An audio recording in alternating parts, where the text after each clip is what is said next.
Hey everybody, JJ here, and it's a beautiful day in Southern California. It's why I love living here.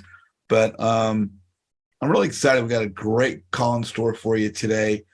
The young man coming to speak with us is out of the Pace Morby Sub 2 community. We've had a lot of those rock stars on. You've heard me talk about Pace and Sub 2 quite a bit lately. It is the premier real estate education program in the country, bar none. But again, as I always say, we're not here to talk about Pace today. Hopefully one day we will. Pace, you hear that? Come on, Pace, let's get on the show. Love Pace Morby. But today we're here to talk about one of Pace's rock stars. I call this guy the big gun of big guns. He is an entrepreneur. He's a leader in the Sub 2 community. He's a real estate investor. He's a wizard when it comes to money. Private money lender, investor, father, family man, husband, and the more I talk to this guy, just an all-around great guy, my good friend Abraham Gray. Abraham, how are you today, my friend? Doing great. Thanks for having me. You've got your own YouTube channel, right, now? Yeah, I started like 4 months ago. So I got almost 3,000 followers so far. Yeah, you just go to Abraham Gray and spell Gray and subscribe. I post 2 videos, at least every 2 long, when I say long, 5 to 8 minute videos every week that basically talk about how to make more money and progress your life in business and real estate. And I give a lot of examples of different things I've done and break everything down. And I make all my videos like very funny, but educational at the same time. And they're relatively short. So they're easy to listen to, but yeah, they talk about face here on this one. I buy a house a day. Yeah, that one I just posted 4 days ago. But yeah, every Monday I post like an educational one, and then every Friday I post just kind of like just a funny, like just one talking to like kids or just doing different stuff just to break it up. Fantastic. So if you guys are on the call now or you're watching the YouTube, subscribe to Abraham Gray's YouTube channel. Let's bust his subscribers up to 3,000. But great content. Yeah, so like if I had a really good video on negotiating if you're trying to buy properties or other stuff that I actually had a lot of people tell me that's helped them be able to buy stuff for a lot cheaper, and not even buy stuff cheaper, but just be able to close deals that they couldn't close before. I break it down to like the dumbest, littlest thing to where anyone can do it, and kind of go through it. But yeah, so today you want to talk about private money lending or lending? My friend, I mean, what I want... I will talk about anything that you guys want. There's nothing about business or real estate that I can't talk about. I actually do like I talk at multiple local real estate in Atlanta. I'm in Atlanta, so there's a lot of local Atlanta real estate meetings every month. I talk at all of them. And then I talk at a lot of business events too. So I go and, fly to different places. And in Atlanta, I have my own business masterminds and different things that I talk at, and I talk at other people's. And really from A to Z, there's nothing that I couldn't go through when it comes to business or real estate. Awesome. So you're in the Atlanta, and you always lived in Atlanta? I've lived in Atlanta since I was 15. I'm 47 right now, so 32 years. What did you do before you got into real estate, or was that something you did in your youth, or how did that come about? Yeah, so when I was 15, I started in business. So I started my first business when I was 15. And I collected sports cards growing up ever since I was a little kid. And when I was 15, I started selling them. I went to baseball card shows and started selling my cards, and I got good at it and just kept making more money every year. And then by the time I was 19, I was able to save up over $1 million that I made in my bank account. So just to kind of go back, when I was 15, I was able to make about $1,000 a week at selling baseball cards. And this was, back in like 1989, 1990. And then every year I just got better. So I went from 1,000 a year when I was 15 to, a few thousand when I was 16 to 5,000, 10,000, a week profit, every year more. So by the time, and, I was 15, 16, 17, 18, I didn't really have any bills. I lived at the time with my grandmother, and I just saved everything and reinvested it. And by the time I was 19, I had like $1 million saved in the bank account. And from there, I was just trying to figure out, well, what can I do to make more money? It's stupid to have the money sitting in the bank account. So of course I reinvested it into my own business and bought more cards and stuff like that. But when I was 22, I started buying real estate. So I started real estate when I was 22. And I went from buying a home to live in to a few rental properties. And then I grew my rental portfolio. I still own a bunch of homes that I bought in the 1990s that were rentals then. They're still now. And back then I would put down like 20% on them and, got a loan. And a lot of those are almost paid off because I still have that same loan from the 90s. So and then, I got from renting homes to fix and flipping homes. And then, eventually just started doing all kinds of stuff. I got in, I started with residential, did residential for the first 10, 15 years. I met up with some people that are like, man, you should get into some commercial. So then I started buying commercial properties, and I have a bunch of shopping centers, a bunch of warehouses, a bunch of office complexes. And I just have a cash flow really well. And I actually have now a lot of shopping centers throughout Atlanta, and even I have one in Florida that I have some of my own businesses in, and I have a lot of tenants as well. And I just always looking for more properties. I'm mainly the last couple of years been trying to do residential because that's where I'm just able to buy a ton and just fix and flip them. Most of the commercial stuff I buy is more long-term holds. I don't really buy and flip commercial that much, but I've bought a few apartment complexes, 100 units plus. I actually just bought one beginning of this year from Eddie Charger, who's in Sub 2. And I ran it for like 6-8 months, and I just sold it last month to somebody else. That was an apartment complex, but mostly single family. I love townhomes, condos, and single family. They're just a lot easier to flip for me. And then about half the homes that I buy, I'm buying from wholesalers. And a lot of the wholesalers and different people that, everyone in Atlanta knows me because I buy, there's nobody that buys more than me in Atlanta besides like some of the hedge funds. But as of the last few months, like almost every hedge fund quit buying, or they're just paying like so low, they're basically not buying. But I'm still buying. So everybody's known me for the last couple of years, so I buy so much. But a lot of people, besides just selling me homes, actually want to take some of the homes down and do some of their own hotels or some of their own fix and flips. And I loan out a crazy amount of money to people in Atlanta. I have over $10 million of my own money out to different people in Atlanta that are doing fix and flips and hoteling and all that stuff all the time. Wow. So I'm always lending money. That's why you wanted me to talk about that. And then I only loan money to people that are doing flips in Atlanta. Like if it's anywhere besides Atlanta, I don't loan money for flips. But I do transactional loans all over the country. And actually, every week I have multiple transactional lending loans that I do. And those types of loans are typically within the same day or 24 hours the next day. And the people that need to do double closings or the Morby method, so I do a lot of Morby method transactional loans and a lot of double closings. And every week there's people in Sub 2. I'm in Astro Flipping, Sub 2, and a bunch of other groups. And a lot of people need it. I do it all the time. It doesn't matter how much. I did some last week that were over $1 million. I do them that are, 50 or 100,000 even. Doesn't matter.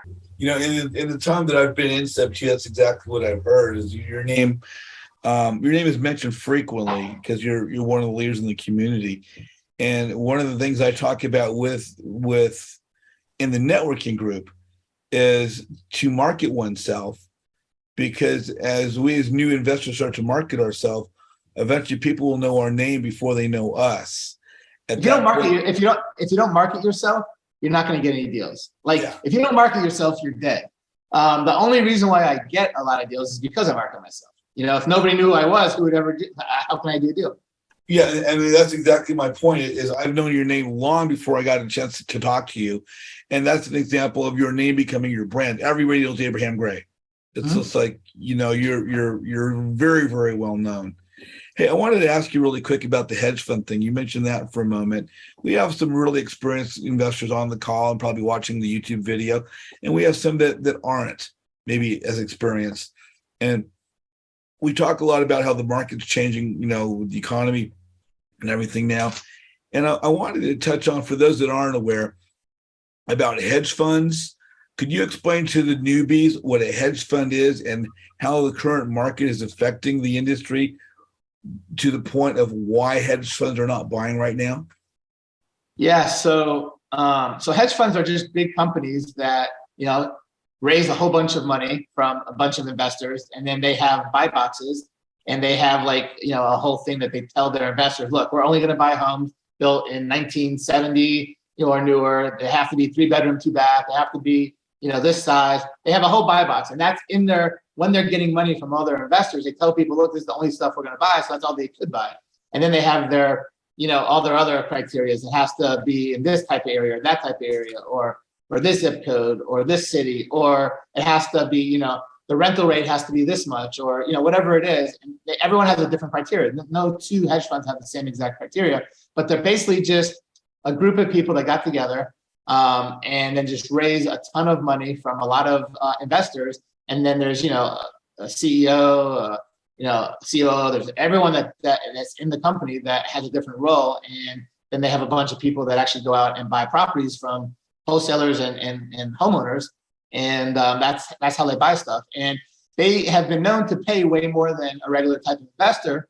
And the reason why they could always pay more than a regular investor is because everything that they do, for the most part, for most hedge funds, most 90% plus, are buying them to hold them and rent them and have a cash flow for a certain amount of time. And then maybe their long-term goal, whether it's 5 years, 10 years, 3 years, whatever it is, plan to sell them, but they don't plan to sell them right away.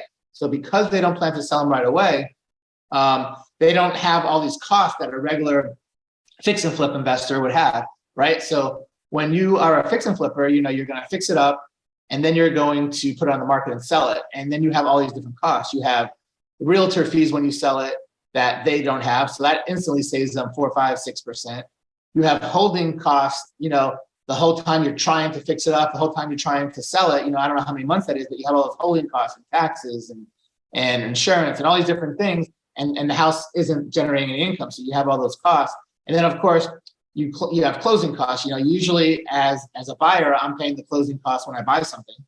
And then when I sell it on the MLS, now I'm paying the closing costs again, because the end user always expects the person on the MLS to pay the closing costs. When the market was super hot, you can get away with not doing it, but now it's not as hot. And most of the time they expect you to give them $5,000, $10,000, some sort of credit toward closing. And so I'm paying closing costs twice.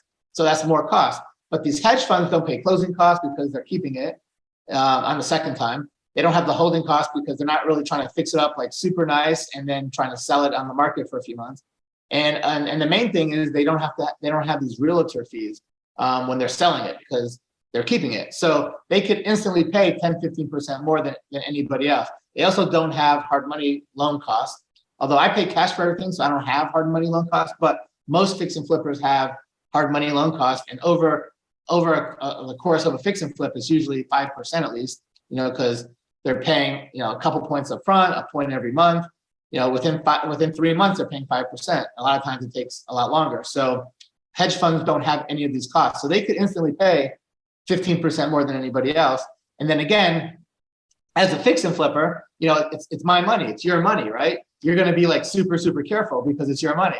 As a hedge fund, it's not really their money, it's investors' money. Obviously, they want to make the investor as much as possible, but if people are spending someone else's money, they don't care as much as if their own money. So they'll just spend more than they need to, and they're under pressure to spend all the money that they're getting from investors. So if they get like $100 million, they can't have $20 million sitting around. They got to spend $100 million because if they have some money sitting around, that's not making any money on that money. It's just dead money, and they have to. So that will make people not want to give them more money. So they're aggressive to buy as much as possible with the money that they have.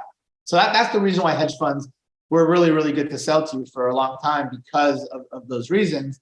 And but they just quit buying. So I think a lot of the reasons why they quit buying is because the market's changing.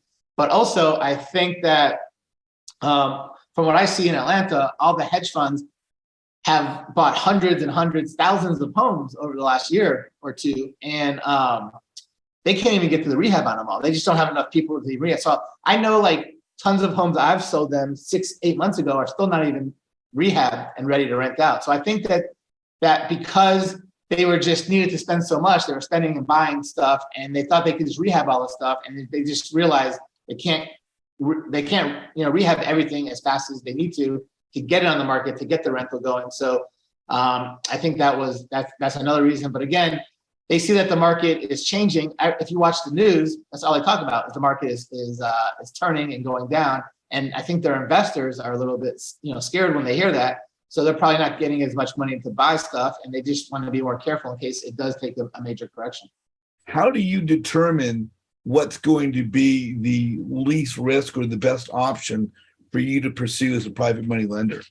Yeah. So again, I have people that call me all the time from Sub2 and other places that are like, look, I just lent somebody money.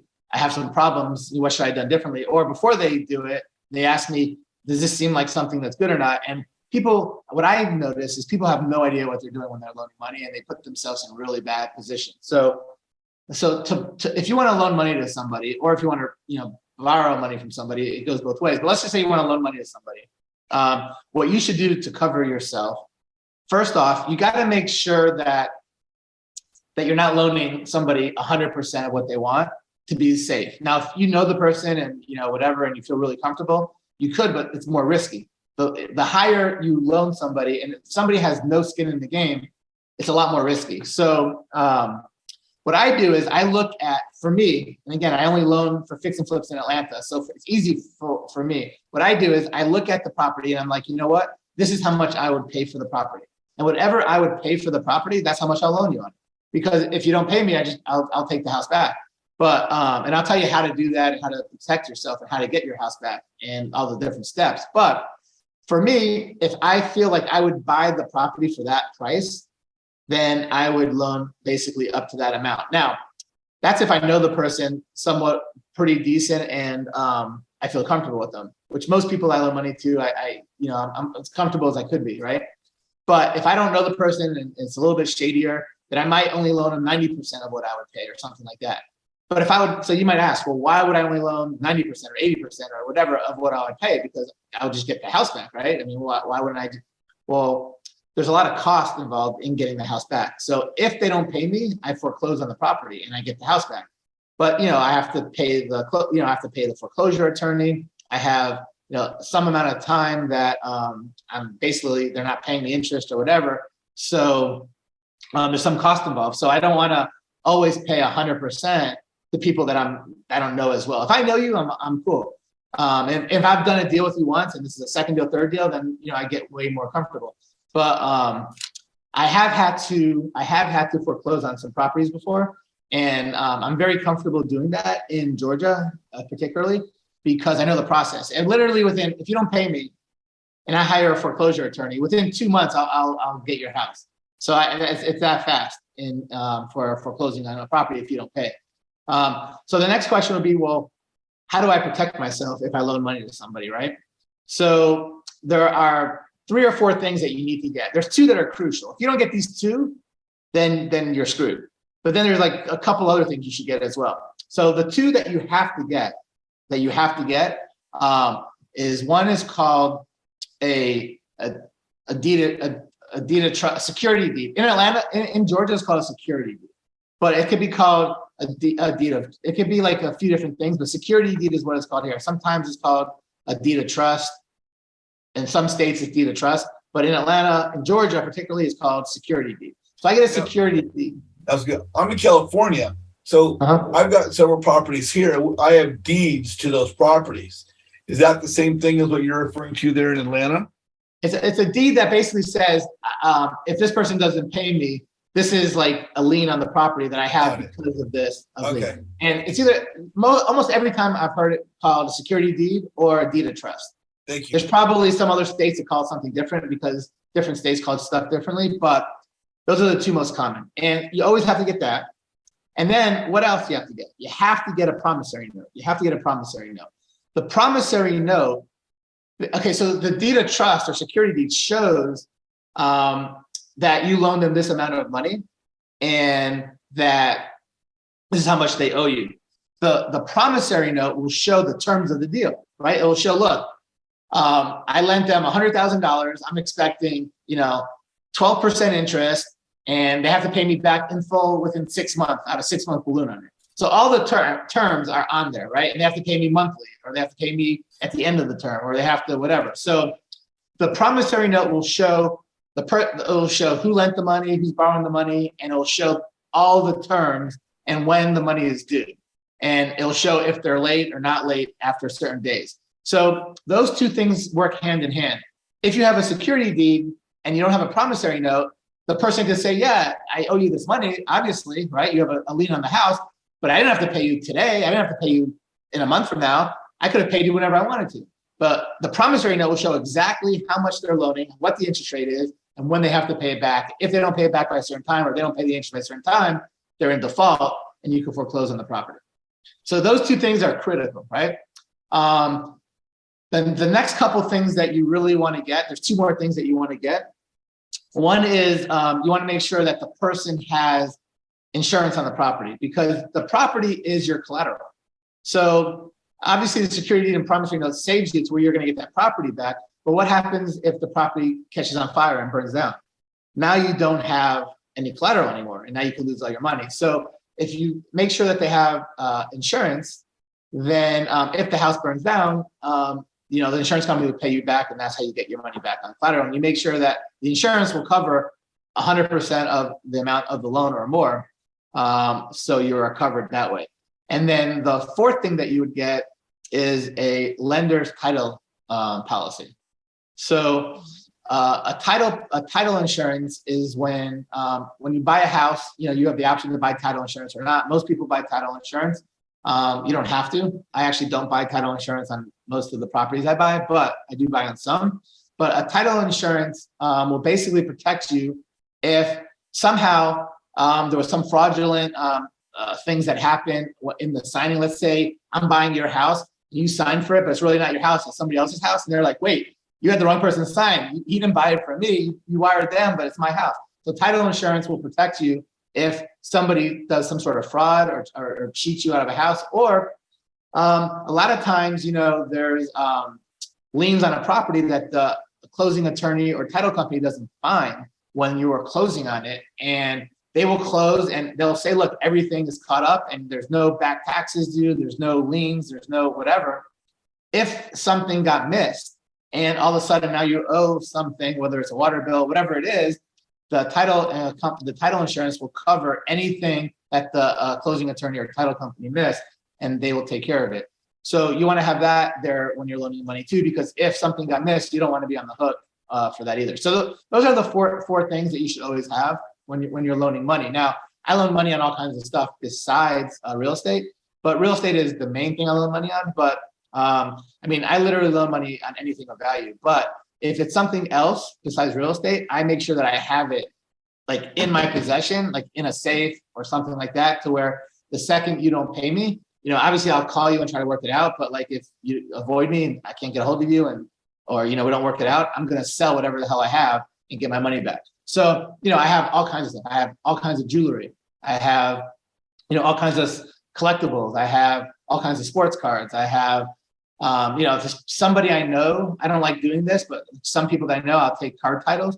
But car titles to me is the worst thing because you don't have the car. So it's like other problems could happen, but I do with some people that I know. I have really anything that's valuable, I could take as collateral. Now, when you take those, you said that you've got cars and then, of course, car title. So when you do take a car, obviously you get the title to go with that car, having the car and the title as collateral. Yeah, if you have the car and the title, you're safe. But most people need the car, so you only get the title, and that's a little bit more risky. So you have to make sure that you really know and trust that person really well if you're getting a car title. Now, you could repo the car and different things like this, but there's crazy people out there that could do stuff. But I would for most people stay away from cars titles. But anything else I would have in hand or have a security deed and promissory note and title insurance and regular insurance if the house burns down when you take it. So as far as transactional lending, that's a little bit different. Transactional lending is when you're lending money to somebody basically, and you get the money back within 24 hours. So half the time I wire you the money in the morning and I get it back later that day. That's half the time. The other half the time I wire you money in the morning and I get it back the next day. Either way, that's transactional lending. If it's more than like a day or two, it's not even called transactional lending. I have people call me up, they're like, oh, I heard you do transactional loans. I was like, for sure, I do them wherever you're at, no problem. and they're like, all right, cool, I need it for a month. That's not a transactional loan. That's a regular loan. Transactional loan is a loan that's basically less than 24 hours.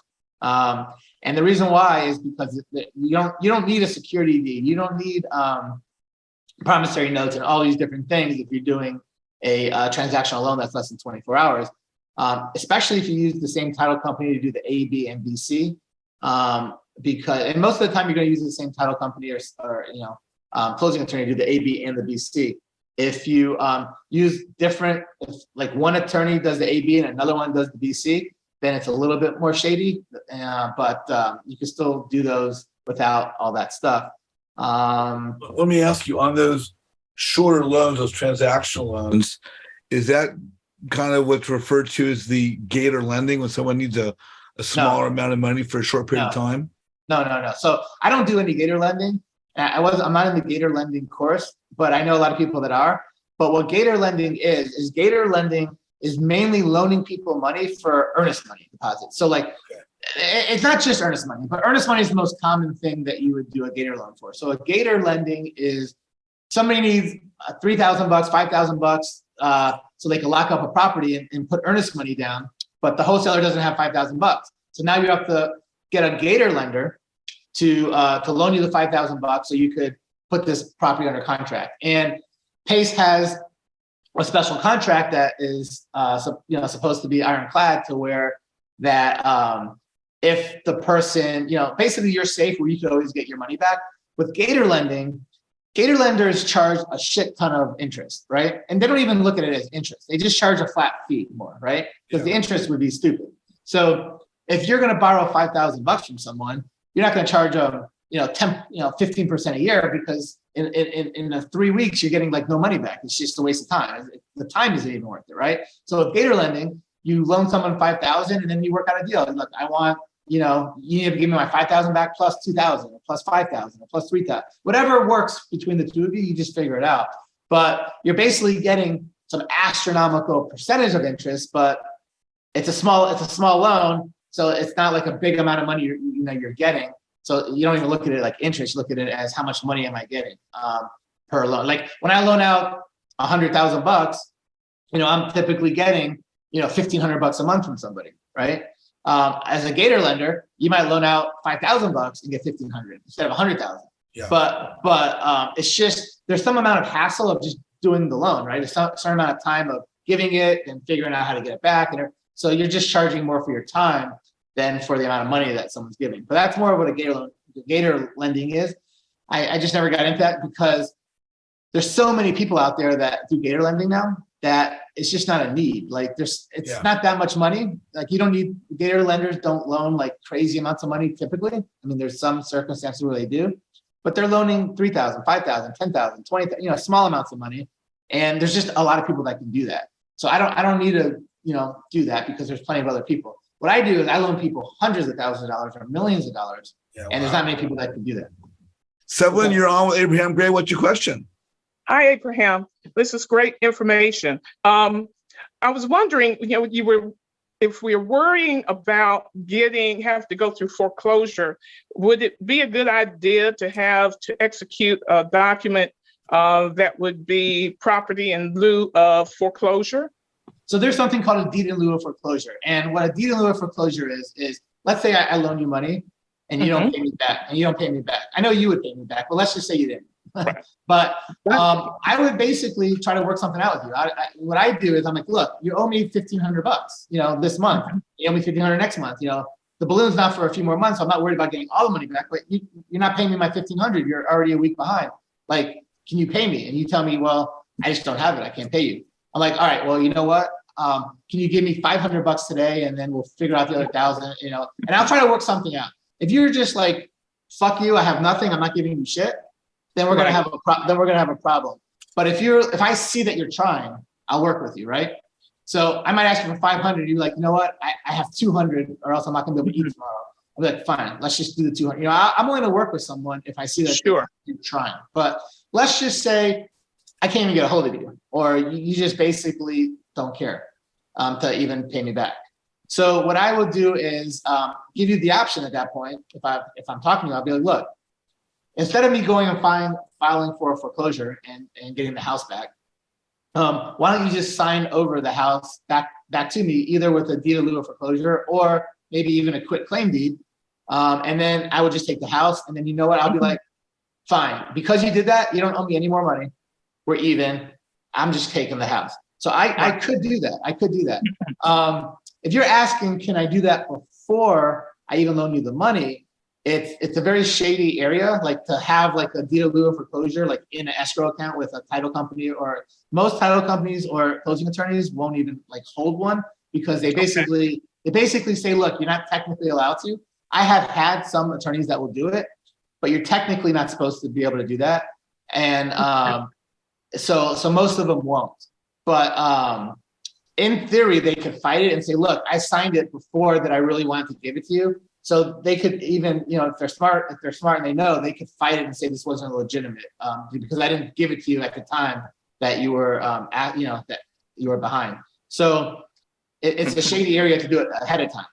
But obviously, you could try to do that, and then if a lot of title companies won't let you, because they know that it's a very shady area to they could fight and not have it. Yeah. Yeah, I know that there's something we do when we're dealing directly with sellers and they're worried about their money. But I was just wondering, it just brought to my mind that, hey, it's not that you anticipate that happening on a regular basis, but in my mind, I was thinking of it as a way of giving security even to the person who is who's selling the property, or the investor who's buying the property, so that if something goes awry, we don't have to go through 6 months of this. Hey, but that makes sense. Yeah, it makes sense. But I mean, if the person is willing to give you that, then great. But if they're not, they have to give you security deed and promissory note. And sure. And if you're like in the southern states, yes, and definitely in the Republican states, within 2 months you can foreclose on any property. Some are like the northern states, or like California, Chicago, New York. I mean, they might have crazier rules, and it might take 6 months, a year, or longer to foreclose. I don't know. Right. Mm-hmm. If you're in a Democrat government state, I would be a lot more careful loaning money to people, because there's a very good chance that it's going to be very hard to get your money back if they don't pay you. But in most Republican states, it's pretty easy. And if you look around, you'll see that most hedge funds only buy in predominantly Republican states, because they don't want to have problems of being able to kick tenants out and stuff like that. Like literally, even in Atlanta, right, in Georgia, which is mostly Republican, the laws are pretty Republican, to where you could kick people out if they're not paying, and you could foreclose relatively fast if they don't pay. But in the actual cities or counties that have Democrat leadership, those are the ones that it could take 6, 9, 10 months to kick somebody out. But if you're in a Republican one, if someone doesn't pay you within a month or two, they're out. So you just got to be careful which governments that you loan. Like, I would never loan money to somebody in a Democrat city or town, because I know it's going to be very hard if they don't pay me to get my money back. Okay, thanks. Okay. Edgar Alexandre, you are on with Abraham Gray. What's your question? Hey, Abraham, thanks for your time. Quick question. What will be the different precautions or measures that we should take depending on which position we are in? First, second, third position? Can you help me with that? So I'm not sure if everybody knows what first, second position is. I think most people probably know, but just so you know, when you loan somebody money, right? The first person that loans money gets to be in first position. And then if somebody else borrows money, or there's a lien after that, then they go in second position, and then third, fourth. It goes in order of when it's placed. Somebody could say, like a first position holder could say, look, you could put me in second if somebody else asked to be in first, if they agree to it. But for the most part, everybody wants to be in first position. If you're not in first position, it's a lot more risky to loan money to someone. So 99% of my loans are in first position. If you're not in first position and someone doesn't pay and you go to foreclose, you have to pay off the first position person before you could even get your money. And a lot of times, if there's not like enough equity, second, third position people never get any money, because sometimes the prices go really low in the foreclosure auctions, and there's no extra money for the second, third position. So only the first position person gets the money. So I actually just loaned money to someone in second position, but it doesn't matter because the home was worth, 90,000. The first position person only was 10,000. So I had the second position, but they had 10,000. So I loaned 25,000. So total, they only had 35,000 on it. And I know it was worth, 90, even if it dropped to, 70, 60, I was safe. So this particular person was one of the two people I've ever had to foreclose on. And this is actually happening right now. The foreclosure date is November. It's the first Tuesday in November. So it's like in a week and a half. But they had a first position lender, and my foreclosure attorney said, look, you're going to have problems being in second position potentially. But so what they suggested I do is to go to the first position person, because they didn't file foreclosure yet. They were being nice. And I wouldn't talk to them. I said, look, I'm going to foreclose on my second position. I know I have to pay you off first, or you're going to get paid off first in the auction. It's easier if I just have first position for everything.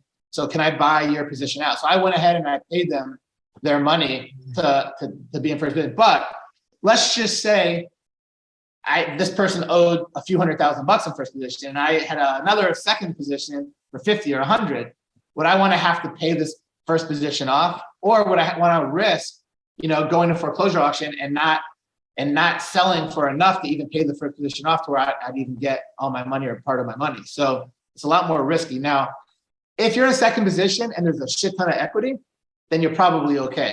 But you got to make sure there's a shit ton of equity, like a shit ton, because there's a lot of cost involved in filing foreclosure and waiting. Minimum 2,500, but it could be, 5,000 or more, 10,000. So I don't know, depending on how much you're lending, and then the hassle of it, right? And then the time and how much, even if it only costs 2,500 or 5,000, all the month they're not paying you, you're going to have to add on to it as well. So there's going to be some amount of money that you're going to be out for a certain amount of time.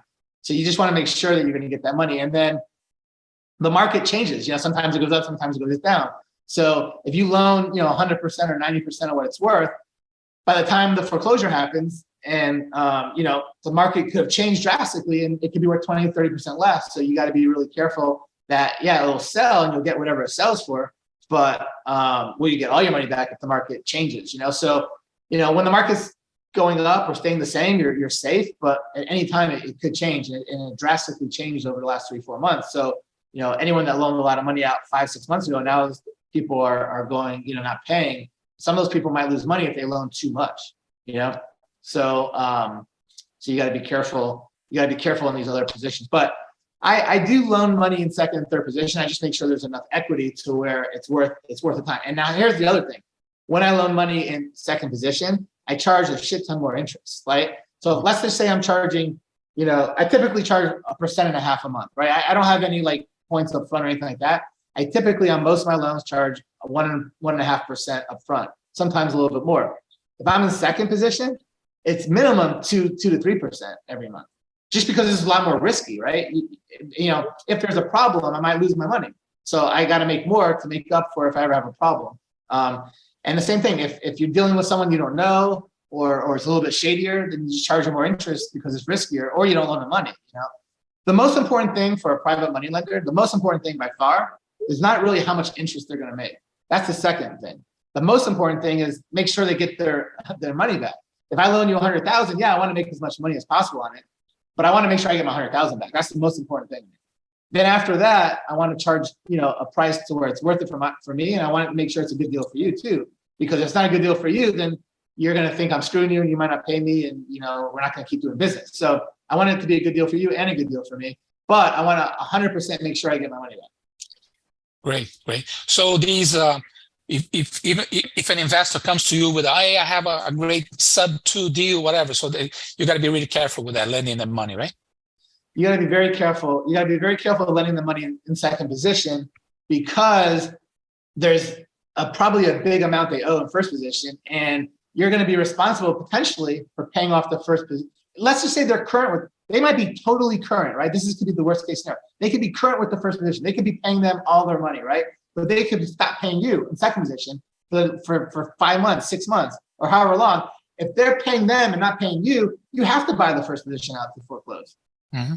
right? Because they're current, they're not going to foreclose. I mean, they don't care, right? They're like, nah, I mean, yeah, if you want to pay the loan off, pay the loan off. But and then if you foreclose in second position, it's a little bit harder. So it's a little bit different. I mean, you could do it, but it's a little bit more risky. Great. Thank you very much, Abraham. And just so you know, like if you foreclose and the auction goes and the home goes for 100,000, if you're owed 80,000 and with all your fees, you're gonna add all your fees on, like interest and penalties and late fees and all kinds of shit. You're gonna add everything possible. The foreclosure, the attorney fees.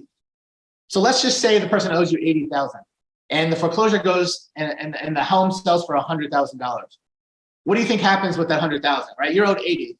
So what happens? You get the whole 100. Who gets the 100,000? If you're owed 80,000, but it goes in the auction for 100,000, who gets? How does the money get split? Well, first position first, right? Yeah, but there's only one position. You're the only one that's owed money. Okay. 80,000. You're owed 80,000 with all your fees, and it goes for 100,000. Do you know what happens to that 100,000? Where that goes? Tell me. So the first 80,000 goes to pay you off. Then the next 20,000, whoever the foreclosure attorney has, it goes into an escrow account, and technically, it's supposed to go back to the person that loaned the money. Like they should get the money back at some point. A lot of times they don't because they have to claim it, or sometimes the attorney just sends it to them. But a lot of times it just sits in escrow account. But any amount that the home sells for over what you're owed, in theory, should go to the person that you borrowed the money, that loan, you gave the money to. So they also should care how much the home sells for, because if it goes for a lot more than what they owe you, they should get that extra money. There could be other costs involved that the attorney that's holding it charges you for escrow and all these different things that they might keep. But if there's a substantial amount of money, they should get it. Would you advise beginners to use a transaction coordinator or somebody to work with the paperwork, or to loan money? Yeah. No. So this is who does all my paperwork for every loan I do. The closing attorney or the title company, they do every single thing. And every single time I do a loan, I make that the closing attorney so Georgia's a closing attorney state, and most people have title companies, but in Georgia, there's no such thing as a title company. There's only closing attorneys. So, but in most places I loan money, it's title companies. But I make sure that whoever is closing the deal draws up the security deed and promissory note, and make sure that the insurance is in place. The title insurance and the regular insurance. I make sure that whoever is closing it does that. And guess who pays for that? The person borrowing the money. Whoever is borrowing the money has to pay for it. Some closing attorneys don't charge anything. Some charge a few $100. But whatever it is, it doesn't matter. That's the only way I'm going to loan you the money. Whoever's borrowing the money has to pay for that. And I know that attorney is going to file it with the county, right? Every single security deed gets filed in the county. So like if they try to sell it, literally within a few days, it's usually filed, and they can't sell it without getting that paid off because it's a lien. So, so I always make sure that the closing attorney title company does it and files it. And every single closing attorney has a little bit different, form. It's basically all the same shit, but it looks a little different. Right. And I let them do it. They're comfortable. That's what they do, and I let them do it. They send me a copy of it. They send me a copy of it filed and notarized and everything else, and we're good to go. Perfect. Thanks, Abraham. Appreciate it. Jesse Mel, you are on with Abraham Gray. What's your question? My question is for transaction lending. What kind of transaction do you normally get for transactional lending? And how do you secure your money if it's only overnight? I make sure I talk to the closing attorney or title company that's doing it. And so keep in mind, they're like attorneys. They have, a state bar. They promised all these different things. If they don't do what they're supposed to do, they will lose their, they won't be allowed to be an attorney anymore. So I make them very clear that you cannot send my money out until you have, you can't send the AB out until you have the BC. So my money can't even go out until the BC is there. I'll send my AB way before the BC gets there. But I'll tell them, look, I do not authorize you to fund this deal until the BC money is there. And as soon as the BC money is there, because they're the attorney doing the AB and the BC, on the settlement statement, on the AB, right, it will show loan $150,000. On the BC, it'll show pay back 155,000 or whatever it is, and I'll see the AB and the BC settlement statement, and I'll have to approve it before I wire the money. And as soon as I approve the settlement, the AB and the BC showing that they have what I'm wiring and what I'm supposed to get back, then I wire it with an email that they have to respond to, agreeing that they will not release the AB money until the BC money is at least in escrow with them. Now, do you charge by interest or do you charge by transaction? I charge by interest. So transactional loans, most people charge 1% or more. 1% is the least I've ever heard people charge. So for every $100,000, $1,000 is what I charge. So anyone that like I do business with, I usually charge 1%. Anyone that's like an AstroFlip, sub-2, or people that I've done multiple deals with, I charge 0.75%. So I don't even charge 1%. So for every 100,000, I charge people $750. But I do have a minimum of $1,000 just for the hassle of having to do it. So no matter how small of a transactional loan that I do, I charge $1,000 minimum. But almost every loan I do is hundreds of thousands, or at least over 100,000. So it ends up being more than 1,000 anyway with the 0.75% or 1%. But yeah, it's strictly I do it based on a percentage of how much I'm wiring. Thank you so much for your information. Appreciate it. Sure. From his 18-wheeler on the highway out of Utah, Mr. Sean Baxter, what's your question for Abraham Gray? Hey, Abraham. I get a kick out of all your YouTube videos. Thanks for watching. As I cruise down the road, I giggle. Thanks for watching. Yeah, I hope everyone watches them because keeps me motivated to make more. The more I see people watch them, the more I want to make. Yeah. Okay. Hey, I was going to do a Morby method house over there in Decatur, and I kind of didn't quite catch the Morby method before about the deal, but it was for like, well, when I originally, it was like a 350,000, then it kept going up because of all the prices. Then I figured out Morby method. Originally, it was like 350. You don't do that whole loan for 350,000. It's just the difference between the loan amount and the makeup difference. Here, I think I understand your question. I think your question is, if you're buying the home for 350, if you're doing a Morby method, method is the owner is probably going to finance 20%, 30%, 10%. How much is the owner financing of the 350? Like 20 to 25%. Okay, so the loan, the person you're buying it from is going to finance, let's say 75,000. I'm making that number up. The whole purchase price is 350,000. So if they're going to finance 75, I don't even need to send that.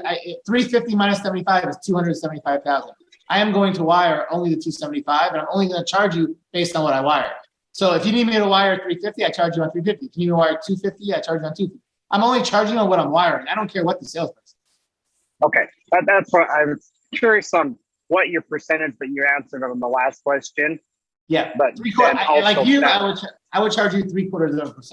So for every $100,000 I wire for you, I would charge you $750 for every 100,000. Great, thank you so much. Yeah, and I was interested in you said you do loans on other things as well.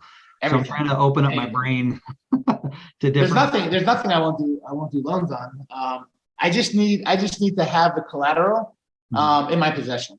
If it's not like a real estate or something like that. Do you reach out in a certain way? I'm sorry, you may have covered this. Are there certain ways that you reach out, or is it you just depend on your social media kind of bringing you? So I literally, could loan money to unlimited amounts of people right now. Like more money than I even want to loan. So like, I'm not worried to try. I mean, my thing is I want to loan, like I have $10 million I put aside to loan to people. And I mean, I'm always there. So, I mean, obviously I'm always getting money back in when I'm getting paid and I'm loaning more. So I always have money going in and out. And then I have a little bit more money that I'll do for transactional loans. For those, I'll put a few more $1 million aside. But basically I have word of mouth and just repeat people that just keep doing it. So like, but if I wanted to loan out a ton more money, I could loan out 20, 50, 100 million if I had it to loan out. If I just talked about it a little bit more, but I just, at this point, I just don't need to. I let enough people know in the beginning, and it's just, there. And, Well, if and you're I ever don't, I, tapped out, if you're ever I tapped only- out, I'll take anything you have left over. well, here's the thing. So I loan out a certain amount of my own money, right? 10 million. I have a lot of friends that are wealthy as well, that I've been business partners with, and they will give me money to loan out for them. So I always have, ways to loan out more money. If people wanted to make a certain amount of money on their money, I could loan it out. I actually give a lot of my friends, 10 to 12% interest on their money, and I could pretty much loan out, a good amount of what I get from them. So I actually have more than 10 million now because I have like 10 million of mine. I have a couple million of theirs, but and then I do a lot of transactional lending on top of that too. Okay. So luckily I've made a ton of money over my life in business and real estate, but most of my money I made was I make a ton of money in real estate. Don't get me wrong, but most of my money I made was in businesses I've had. I've owned hundreds of businesses. Right now I own dozens of businesses still. Wow. And I had one business that I made $100 million profit on. And I have lots of business. I have lots of businesses I've made tens of millions of dollars on. And every single month I have businesses that are making millions of dollars. So I have, I've just been lucky to where I built all these different things and they do well. But I always have money from friends that, that I was partners with, or just other people I know that have money they want to, put in. I will take money from people and put it into, and they'll have good collateral. Whatever the home I'm lending on, I'll put the deeds in their name and stuff like that. So quick question. Sorry, if I'm hogging time, please cut me off, JJ or Abraham. Another question you made me think of was, so two things. One, how did you get started in your loaning process? Like you say, hey, whatever, you just came across an opportunity and that turned into something else. And two, you mentioned that you have friends that have money as well, in addition to your own that you've saved up over time. Did you, the path I have to take is I don't have deep pockets yet. I've heard of credit stacking, and then in the Gator lending thing where, use the PCS for creating the corporate line of credit and getting the Paydex score up and stuff like that. So that's the pool I'm going into. Yeah. This is how it happened. Literally, this is how it happened. Many years back, I would just have friends come to me, they're like, I need to borrow money for this or that. And I was like, okay, and then I was like, I'm getting this much money in the bank, and this much money on different investments. If I can make more than that, let's do it. And I started just loaning money to different friends, over a decade ago. And then just over time, more people found out I was loaning money. I never really advertised it a whole lot. The only thing I advertise even a little bit now is that I will, I made a YouTube video about it like a week or 2 weeks ago, so that's kind of advertised. But I'll definitely let people know, because I have a lot more money to put out now because I'm more comfortable with it over the last few years, that I let people know that I'm loaning money out. But transactional loans are my favorite. So I always tell people about transactional lending because that I'll do unlimited amounts. I mean, I have people that in Sub2 and other people that just bought like apartment complexes. They need like $3 million, $5 million too. And I'll just, they need it for a day because they're flipping it. So I'll loan them that money. Because who else has millions of dollars that they could just loan, within a day's notice. And I always pretty much do. So I loan people money for that. But I most of my transactional loans are $200,000-$300,000, but I have a bunch that are in the millions too. Yeah, and I agree with you. But with the Gator lending thing, it's just, the idea, at least the branding spread like wildfire. So everyone's doing it now all of a sudden. And so I think that higher price point is probably key to opening up a different market, because everybody has $1,500 or $500. Well, not everybody. Yeah. But The Gator lending is just not exciting to me because there's just so many people that can do it at such small amounts of money. Yeah. I like doing stuff that's at least $100,000 or more, or whatever. Just because it's just more exciting. Less people can do it, so I don't have to if somebody wants to do a Gator loan type thing, I would just refer them to like a few friends of mine here that I know do it. Like Eddie Charger, I know does it. We're good friends. Other people that are in Sub2 that I'm good friends with in Atlanta, I'll just say, look, call Eddie, call this person for Gator lending. It's just not as exciting. I mean, and I didn't go through the Gator lending course. I think you had to sign up for PCS or something. What did you say, PCS? Yeah, that was part of their check. You did make sure everybody was on the right path, like today. Yeah, so I actually had the call with them, and I just I'm sure it's a great company. I don't know who it is or not, but it wasn't a good fit for me to join. So I didn't want to join PCS. So because of that, I couldn't even get into Gator Lending. So, but I didn't really care to be in it. All my friends are in it. I just try to help them. I'm like, look, if somebody needs money, these are the 3, 4, 5 people I know that are close to me that will do it for you. So quick follow-up question. So once I get my credit line set up and everything, would you mind if I reached out to you and say, hey, I have X, like 100 grand to loan out? Would that be? Yeah, 100%. I don't mean to do that to you. 100%. And are you in sub too? I am, yeah. Okay. So there's a lot of people in sub 2 I loan money to. So I could even show you the people who I've loaned money to that you wouldn't even know potentially. But a lot of people aren't in sub 2. But again, I only loan money to people in Atlanta. And the reason why I only do Atlanta, because people ask me, well, I have such a good deal here. I know all the laws in Atlanta, or Georgia. I would even do other places in Georgia, but I know all the laws. If I need to foreclose, I know how easy it is. I have an attorney that can do it, and I know I can get my money back.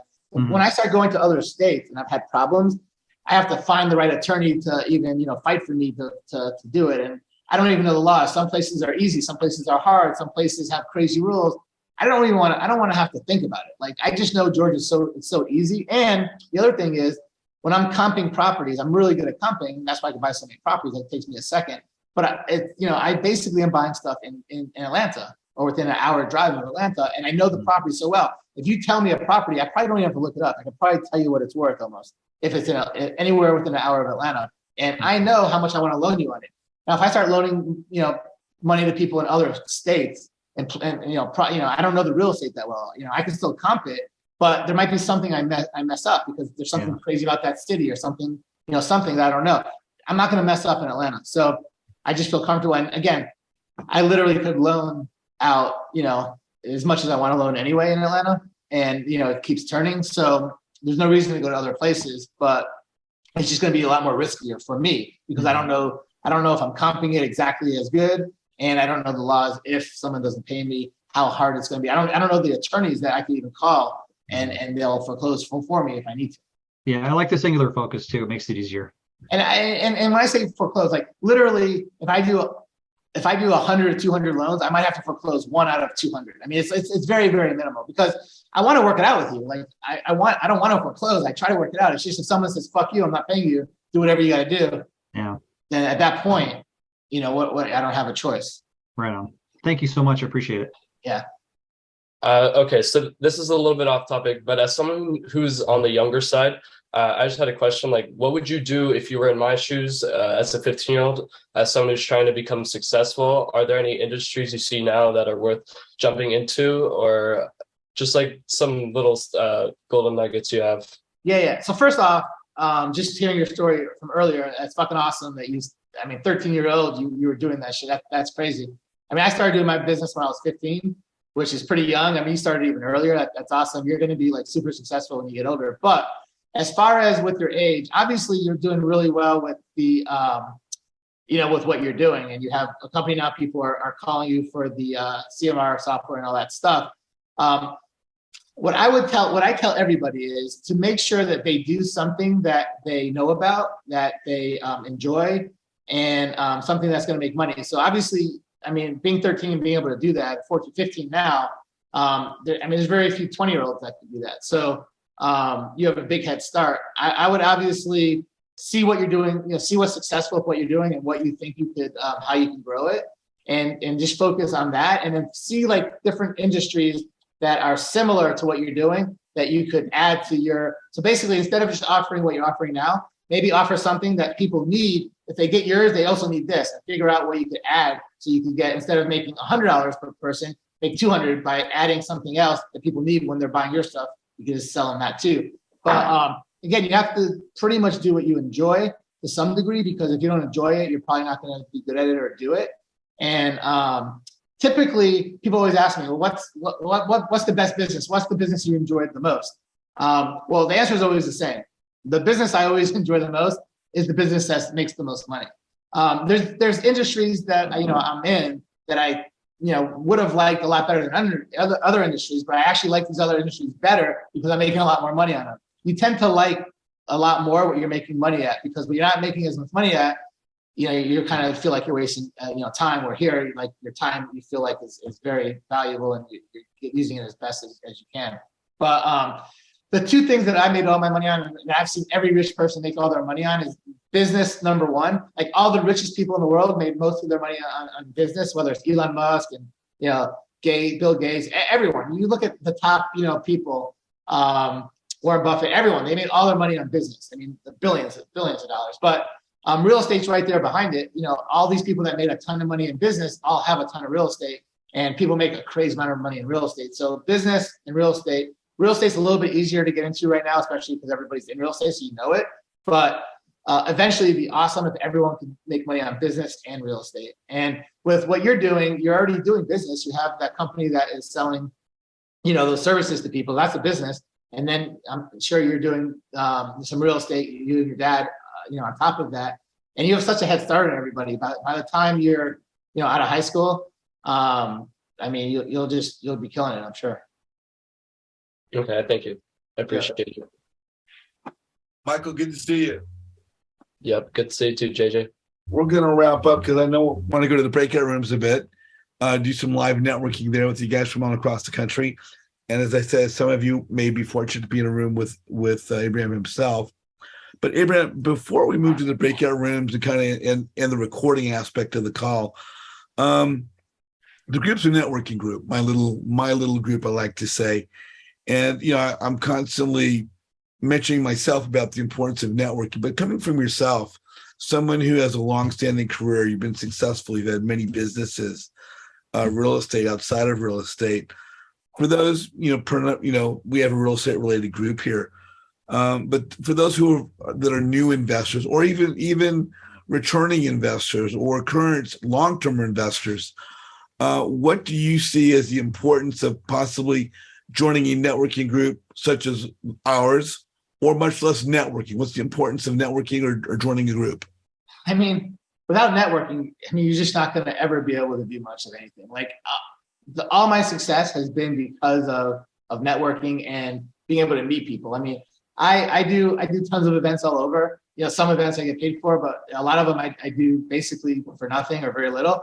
I don't care about the money, but what I care about is all the people that I meet. I'm going to do deals with so many people. Like literally, I joined Sub2 and a bunch of other groups. I joined in 2020. I was one of the first year that it opened. But I have literally done, and I had a spreadsheet, deals with over 200 people in Sub2. I've made probably in the millions of dollars in profit off deals I've done with people in Sub2. I paid $7,800 to join Sub2, and I've literally made millions of dollars from that. And what is that? That's just networking. That's all it is. I mean, obviously, Pace teaches you everything you need to know, and the shit he teaches you is unbelievable. And I learned a lot from Pace, but the true value at this point, is just all the people in the network. Thank you so much. Yeah, guys, I always say, there's a number of things we hear in real estate that you are the sum of the 5 people you spend most of your time with. And that doesn't mean necessarily in front of you, but, people that you're going to meet from around the country. And if you're fortunate enough to meet someone like Abraham or just be around him, you're going to learn. Abraham, I really want to thank you for being on today. If you guys are watching the video right now on YouTube, please like Abraham's video today presentation. Please feel free to put comments there in the post itself. And if you guys are on the call, hang on. We're about to go to the breakout rooms. For everybody else watching us now, please look for more videos coming up on Flip Side Up with JJ. Look for my Facebook networking group, which is JJ's Mastermind Networking. And I've got my new webpage, which is networkingwithjj.com. And again, Abraham's on Instagram and he's on YouTube. And I want to thank everybody for watching us today. On behalf of Abraham and myself, you guys, thank you so much. And please keep continuing to join us. Thank you.